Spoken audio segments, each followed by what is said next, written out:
The Social Security Administration tells us that 70% of Americans take Social Security the first moment they can get it at age 62.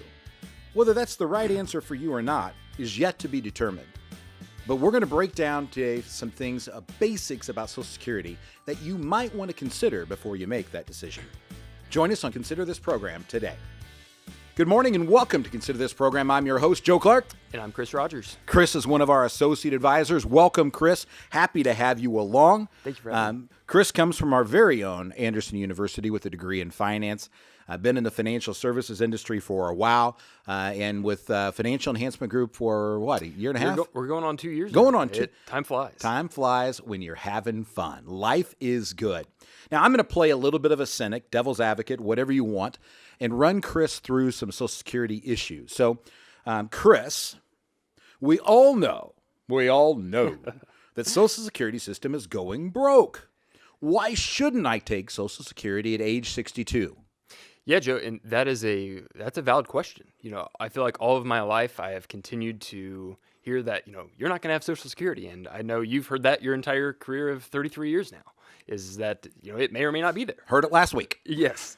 And, so that I think that is a valid question and a valid concern. I think the issue is that a lot of people really, put a lot of emotions into it. And I feel like Social Security shouldn't be really a emotional choice at the end of the day. Like a lot of financial decisions, when emotions come into play, bad things can happen, especially if you aren't working with, a fiduciary who is there to guide you and give you that guidance.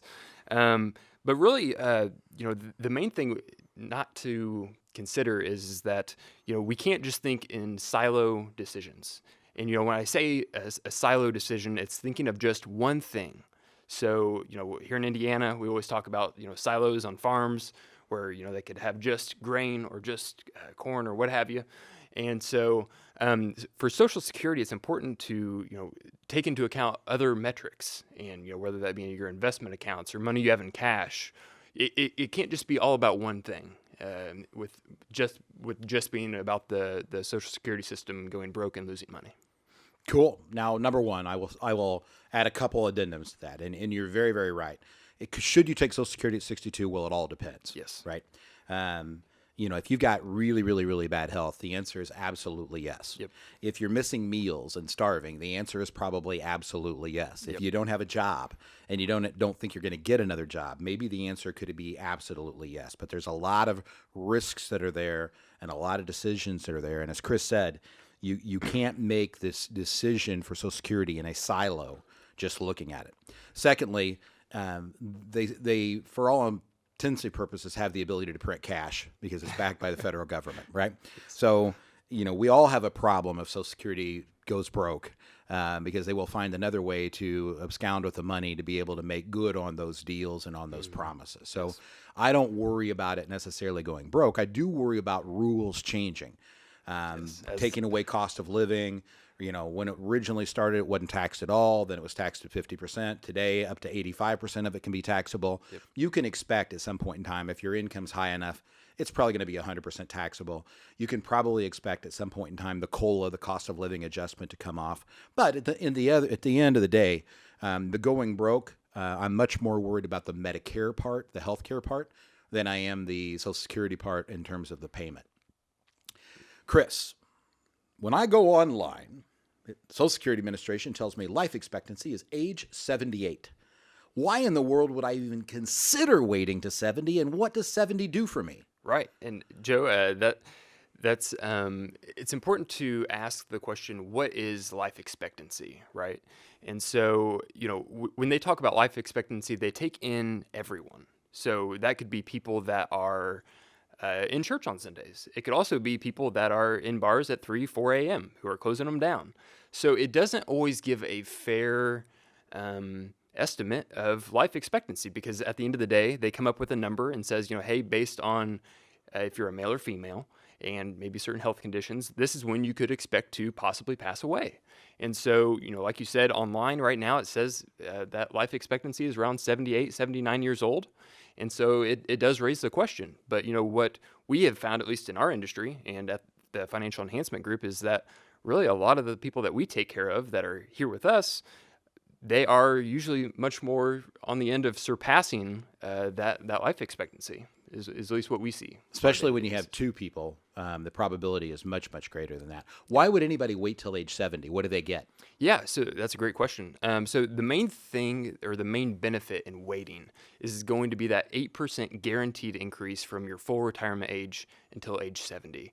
And so, when as a fiduciary and as an advisor, for sitting out with you guys, I can't go out and say that there's anything on the market that's going to guarantee you an 8% increase year over year for that time frame. And if you do, you're unemployed. Yes, very quickly, I would imagine.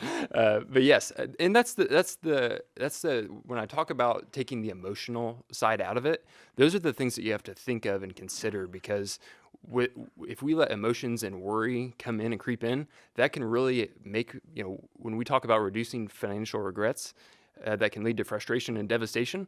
That is truly one of them. At the end of the day, it probably wasn't true when you got into the industry or went through Anderson University, but when I was a child and got into this industry, I was 21 years old. It's 1987, 2 weeks before the crash. When I was looking at this, and at that age point in time, they told us the largest decision that a person would ever make was buying their home. Mm. And I will tell you, for most people in Central Indiana, the Social Security benefit, especially of a married couple, is a much larger decision. The difference between taking it at 62 and taking it at age 70 financially is a much larger decision than we just recently did a family. It was a $520,000 differential, right? I mean, this is a big ticket item, and it's not one you want to take lightly. And so, we have someone in our Lafayette office, Dean Huddleston, who I send to school every year to study nothing but Social Security. We work with people that are in Kiplinger Magazine and a few other people that have been around this a long time. I'm in an Ed Slott group where we talk about Social Security and taxation distribution strategies. We bring all of this together to help model for you when you really ought to take Social Security. And that's one of the reasons you should go to the website at yourlifeafterwork.com, get signed up for a Next Steps meeting. We can sit down and we can have a logical conversation about this, about when you should take it based on all of your other assets, your goals and objectives, your health, things of that nature in your life. So, Chris, why are the reasons that I should wait? Yeah, Joe. So really, we've kind of talked about it a little bit, but the main thing, again, you have that 8% guaranteed increase. Now, the other part that we don't talk about is, and people that aren't in our industry don't always do, is really it allows us to start planning or doing the tax planning on our end. Because if once those mailbox checks, as we call them, the Social Security checks keep coming in, there's no turning them off at some point in time. And so that really allows us to go in and start making sure that we are helping you control your tax return, so that way the IRS can't. So that's that's another added benefit that doesn't always get talked about. But at least from a mathematical standpoint, is that each year you take it early before your full retirement age, you lose 6%, and then each year you wait after your full retirement age, you get that guaranteed 8% increase. So really, at the end of the day, those are the main things to consider, when waiting, just so that way we can make sure we're getting the tax planning done in the meantime, and then you are getting the maximum available for your benefit. So I know this is a basic show, but I want to walk you through what he just said. Maybe instead of a 101 class, let's jump it up to a 201 class. When I look at a successful retirement, it many times it comes down to the difference between somebody being taxed at the 12% bracket and the 22% bracket. That's almost a doubling of the taxation, right? So when we talk about tax diversification that you've heard on shows before, being able to pick and choose where we take dollars from to be able to control it. Those mailbox checks that Chris was talking about, Social Security being one of them, pensions, required minimum distributions, those are all things that we cannot stop or control that propel you to higher tax brackets, right? And this is not about you having a lower standard of living. It's about you maximizing your financial journey. And the only way that you can do that is to pay attention to this tax planning side. And so when it's nothing uncommon at all when we see somebody at 62 take Social Security that already has $700,000 to $800,000 in a 401k plan. Well, that 401k plan is going to, in theory, double between now and the time they're 72. right? With a 7% average return or so, it's going to double. So they're now going to have $1.6 million in tax deferred money at age 72. What we see is they typically don't need the money at that period of time in life. And I'm still going to be obligated to put somewhere around $40,000 to $45,000 a year on their tax return, driving them into a higher tax bracket.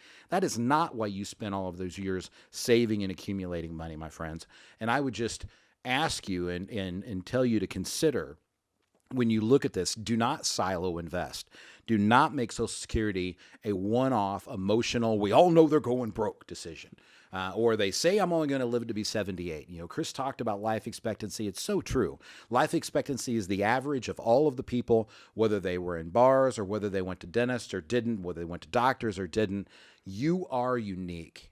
And the majority of people who are listening to the show are going to have a longer than average life expectancy in terms of where it is. So sometime I'll break life expectancy down and we can talk about what it really means. In the meantime, I would strongly encourage you to go to yourlifeafterwork.com, get signed up for a Next Steps meeting.